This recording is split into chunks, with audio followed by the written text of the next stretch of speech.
السلام علیکم معزز خواتین و حضرات، حاضر و ناظر صاحب جلال و کرم یکتا و مہربان بے مثل رب العالمین کے ببرکت نام سے آج کی ویڈیو کا آغاز کرتے ہیں۔ آج بات کریں گے چرائیتا پر۔ چرائیتا دو اقسام کا ہوتا ہے، تلخ اور شیریں۔ کھانے والی ادویات میں چرائیتا شیریں ہی استعمال ہوتا ہے، لیکن یہ میٹھا ہوتا نہیں ہے، ہوتا کڑوا ہی ہے، لیکن اس کو چرائیتا شیریں کے نام سے یہ مشہور ہے۔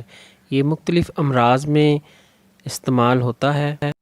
جو آپ کو ویڈیو میں نظر آ رہا ہے یہی چرائیتا شیریں ہے۔ یہ مصفی خون ہے، یہ خون کو صاف کر دیتا ہے اور سوزش جو ہے اس کو اتار دیتا ہے، جو اندرونی سوزشیں اس کو یہ اتارنے میں مدد کرتا ہے، اور پھوڑے، پھنسیوں اور خارش میں استعمال ہوتا ہے۔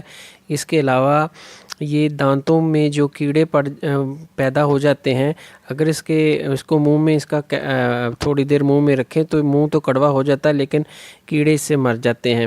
اس کے علاوہ یہ گیس کے لیے اس کا کافی فائدہ ہے۔ یہ جن کے پیٹ پھول جاتے ہیں وہ گیس کے جو مریض ہیں وہ اس کو استعمال کریں۔ اس کے لیے اس کو بھگو کر استعمال کرنا ہوتا ہے۔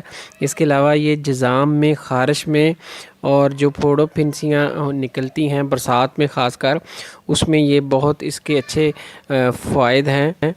اس کے علاوہ یہ بواسیر میں بھی استعمال ہوتا ہے۔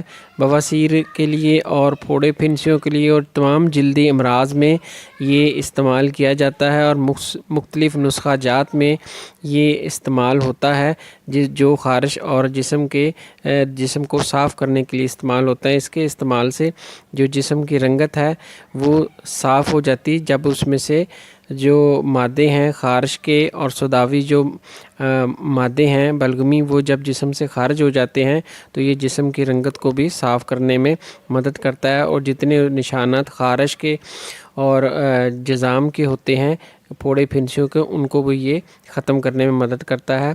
لیکن اس کو استعمال کرنے کا طریقہ یہ ہے کہ اس کو آپ ایک جوان بندہ اس کو میکسیمم 3 گرام تک لے سکتا ہے۔ یہ بہت کڑوا ہوتا ہے۔ اس کو تقریباً جیسا کہ آپ ویڈیو میں دیکھ رہے ہیں، اس کو بھگو دیں، تقریباً 5-6 گھنٹے بھگے رہیں۔ اس کے بعد اس کو اس طرح ہاتھوں سے مل لیں اچھی طرح۔ یہ اس کا کلر نکل آیا ہے، تو یہ 5-6 گھنٹے بھیگنے کے بعد اس کو آپ اچھی طرح ملنے کے بعد اس کو آپ چھان لیں، کپڑے سے چھان لیں یا چھلنی سے چھان لیں۔ اس کے بعد اس کو آپ پیتے وقت ہلکا سا نمک یا چینی ملا کر اس کو استعمال کر سکتے ہیں۔ اس کو ہفتہ 10 دن استعمال کرنا اس کا کافی رہتا ہے، مستقل اس کو استعمال مت کیجیے گا۔ برسات میں یا برسات کے آنے سے پہلے چند دن اس کو اگر استعمال کر لیا جائے تو یہ آپ کے خون سے جو فاسد مادے ہیں اور جو خارش کے اور جلدی امراض پیدا کرنے کے جراثیم ہیں ان کو خون سے صاف کرنے میں مدد کرتا ہے۔ تو آج کل برسات چل رہی ہے تو اس کو آپ استعمال کر سکتے ہیں۔ ہفتہ 10 دن اس کا استعمال کافی رہتا ہے۔